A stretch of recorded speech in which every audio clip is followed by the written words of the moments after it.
ఎఫెసీయులకు రాసినటువంటి పత్రికలో 2 సిరీస్లు మాట్లాడాను. ఇక్కడ మాట్లాడాను, అక్కడ మాట్లాడాను గుర్తులేదు కానీ అంటే అక్కడ అంటే సెకండరీ జీడిఎం చర్చ్. ఇక్కడ ఇక్కడ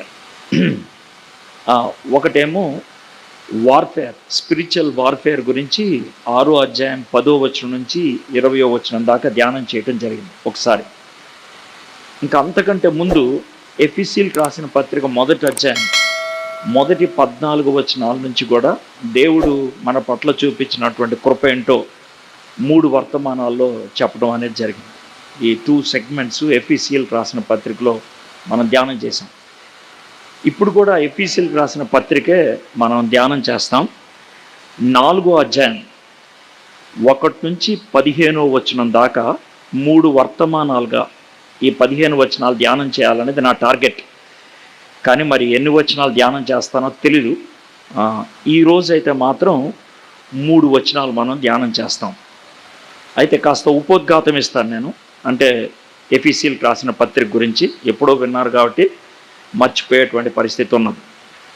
పౌలు గారిని రోమన్ జైల్లో పెట్టారు. రోమ్ పట్టణంలో ఉన్నాడు ఆయన.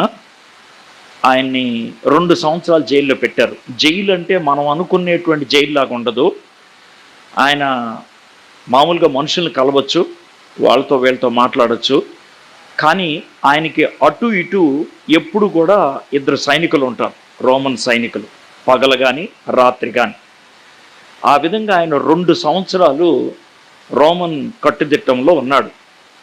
ఆయన అసలు ఎందుకు జైల్లో పెట్టారు అంటే ఫిలిప్పీలకు రాసిన పత్రికలో చెప్తాడు, నేను సువార్త బోధిస్తున్నానని నన్ను జైల్లో పెట్టారు అని ఆయన చాలా స్పష్టంగా చెప్పాడు. కాబట్టి క్రీస్తు కోసం ఖైదీని అన్నటువంటి మాట చాలాసార్లు ఎందుకు చెప్తాడంటే నేను సువార్త బోధించడం బట్టే జైల్లోకి వచ్చాను కాబట్టి నేను అందుకే అలా చెప్తానని ఆయన చెప్తూ ఉంటాడు. ఆ జైల్లో ఉన్నప్పుడు కొంతమందిని కలిశాడు, కొంతమందికి ఉత్తరాలు కూడా రాశాడు. మరి ఎన్ని ఉత్తరాలు రాశాడో తెలియదు కానీ మనకైతే 4 ఉత్తరాలు పరిశుద్ధాత్ముడు జాగ్రత్త కాపాడి అది మన చేతుల్లోకి వచ్చేటట్లు చేశాడు. ఆయన జైల్లో ఉండి రాశాడు కాబట్టి ఆ 4 ఉత్తరాలని చెర ఉత్తరాలు అంటారు, ప్రిజన్ లెటర్స్ అంటారు. ఆ 4 ఉత్తరాలు, ఒకటి ఎఫెసీయులకు రాసిన పత్రిక, రెండోది ఫిలిప్పీలకు రాసిన పత్రిక, మూడోది కొలస్సీలకు రాసిన పత్రిక. ఈ 3 సంఘాలకి రాస్తే 4వది ఒక వ్యక్తికి రాశాడు, ఫిలోమోనుకి రాసిన పత్రిక. ఈ 4 పత్రికలు, ఈ 4 పత్రికల్లో కూడా క్రీస్తుని ఊరేగిస్తూ రాశాడు. యేసుక్రీస్తు ప్రభువారిని చాలా గొప్పగా ఆయన ప్రకటిస్తూ రాశాడు. క్రీస్తులో మనకున్నటువంటి ఐశ్వర్యము గురించి రాశాడు ఎఫెసీయులకు రాసిన పత్రిక. క్రీస్తులో మనకున్న ఐశ్వర్యం గురించి రాశాడు ఎఫెసీయులకు రాసినటువంటి పత్రిక. క్రీస్తు సంఘానికి శిరస్సు అని రాసుకుంటూ వచ్చాడు కొలస్సీలకు రాసిన పత్రిక. క్రీస్తులో మనకున్నటువంటి సంతోషం గురించి రాసుకుంటూ వచ్చాడు ఫిలిప్పీలకు రాసిన పత్రిక. క్రీస్తులో మనకున్నటువంటి స్వాతంత్రం, స్వేచ్ఛ, దాని గురించి రాశాడు ఫిలోమోనుకి రాసినటువంటి పత్రిక. ఈ 4 పత్రికలు అది. అయితే మనం ఈరోజు ఎఫెసీయులకు రాసిన పత్రికలో చిన్న భాగాన్ని ధ్యానం చేస్తాం. ఎఫెసీయులకు రాసిన పత్రికని కొంతమంది పండితులు బాగా పొగిడారు, చాలా బాగా పొగిడారు. ఎందుకంటే ఎఫెసీయులకు రాసిన పత్రిక చిన్నది, 155 వచనాలు, 6 అధ్యాయాలు, కానీ చాలా లోతైనటువంటి విషయాలు కలిగినటువంటి పత్రిక.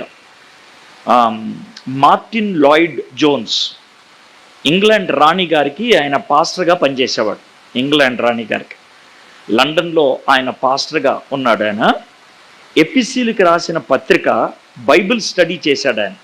ప్రతి శుక్రవారం సాయంత్రం 6 గంటల నుంచి 7 గంటల దాకా ఆయన 5 నిమిషాల పాటు పాట పరిచయం తర్వాత 55 నిమిషాలు బైబిల్ స్టడీ చేసుకుంటూ వెళ్తే 155 వచనాలు కలిగినటువంటి ఈ పత్రికను పూర్తిగా ధ్యానం చేయడానికి 236 వారాలు పట్టింది.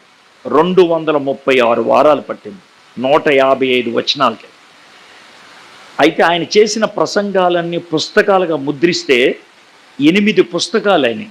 8 పుస్తకాలు. అది ఎంత లోతుగా ఈ విషయం ఉంటుందో మీరు దాంతో అర్థమవుతుందని మీకు చెప్తున్నాను. దీన్ని కోవిడ్ టైంలో, అంటే లాకౌట్ టైంలో సింగపూర్లో ఉన్నటువంటి ఒక బైబిల్ కాలేజ్ వాళ్ళు నాకు ఎఫీసీలకు రాసిన పత్రిక మాకు స్టడీ చేయండి బైబిల్ స్టూడెంట్స్కి అని చెప్పారు. గంటన్నర సెషన్స్ 48 తీసుకున్నాను ఎఫీసీలకు రాసిన పత్రిక కోసం. గంటన్నర సెషన్లు 48 తీసుకున్నా. అంటే దగ్గర దగ్గర 75 గంటలు బోధిస్తే 155 వచనాల్లో ఉన్నటువంటి విషయం మనకు అర్థమైంది కొంచెం. కాబట్టి చాలా లోతైనటువంటి భావాలు ఉంటాయి. దేవుణ్ణి బాగా అర్థం చేసుకోవాలంటే, యేసు ప్రభువారిని బాగా అర్థం చేసుకోవాలంటే, క్రైస్తవుడిగా నేను ఎలా జీవించాలి తెలుసుకోవాలి అనుకుంటే ఎఫీసీలకు రాసిన పత్రిక నా ఉద్దేశ ప్రకారం 1 సంవత్సరం ధ్యానం చేస్తే మీకు కొంచెం అర్థమవుతుంది. 1 సంవత్సరం ధ్యానం చేస్తే. ఎందుకంటే చాలామంది సంవత్సరాల తడబడి దీన్ని చదువుతున్నా దీంట్లో ఇంకా చాలా విషయాలు ఉన్నాయి అనేటువంటిది మనకి అర్థమవుతుంటుంది. ఏటీ రాబర్ట్సన్ అనేటువంటి ఆయన ఈ ఎఫీసీలకు రాసిన పత్రికని ఏమంటాడంటే, పౌలు గారి యొక్క రచనలలో రాణి వంటిది అంటాడు. క్వీన్ ఆఫ్ ఎపిజల్స్ అని ఆయన అన్నాడు. ఇంకో ఆయన ఏమంటాడంటే the pinnacle of Paul's writing. పౌలు గారి యొక్క రచనలో శిఖరాగ్ర రచనలు ఇవి అని చెప్తూ ఉంటారు. ఇదండి ఎఫీసీలకు రాసిన పత్రిక అంటే ఎంత మంచిదో చెప్పడానికి. ఎఫీసీలకు రాసిన పత్రికకి 155 వచనాలు 2 భాగాలుగా ఉంటుంది. మొదటి 3 అధ్యాయాలు ఒకలాగుంటుంది, చివరి 3 అధ్యాయాలు ఒకలాగుంటుంది. ఎందుకండి అలాగనంటే, మొదటి 3 అధ్యాయాల్లో దేవుడు మన కోసం ఏం చేశాడో రాశాడు. చివరి 3 అధ్యాయాల్లో మనం దేవుని కోసం ఏం చేయాలో రాశాడు. మొదటి 3 అధ్యాయాల్లో దేవుడు మన కోసం ఏం చేశాడు, చివరి 3 అధ్యాయాల్లో మనం దేవుడి కోసం ఏం చేయాలి. దీనికి రకరకాలైనటువంటి టైటిల్స్ ఇస్తారు. వర్క్ ఆఫ్ క్రైస్ట్ అనేది మొదటి 3 అధ్యాయాలకి ఇస్తారు పేరు. వర్క్ ఆఫ్ క్రైస్ట్, క్రీస్తు మన కోసం చేసిన పని. ఇది మొదటి 3 అధ్యాయాలకి ఇచ్చేటువంటి title. Walk of a Christian, ఒక క్రైస్తవుడి యొక్క నడవడి, చివరి 3 అధ్యాయాలకి ఇచ్చేటువంటి టైటిల్. సో మొదటి 3 అధ్యాయాల్లో మనకి ఏమొచ్చింది రాస్తాం, చదువుతాం. చివరి 3 అధ్యాయాల్లో మనము ఏమి ఇవ్వాలి, మనకి ఏమొచ్చింది, మనకి ఏమి ఇవ్వాలి, ఇది మనం చాలా స్పష్టంగా నేర్చుకుంటాం. మొదటి 3 అధ్యాయాలు చాలా స్పష్టంగా 66 వచనాలు, 66 వర్సెస్. చివరి 3 అధ్యాయాలు 89 వచనాలు. ఇది చాలా స్పష్టంగా డివిజన్ అన్నమాట.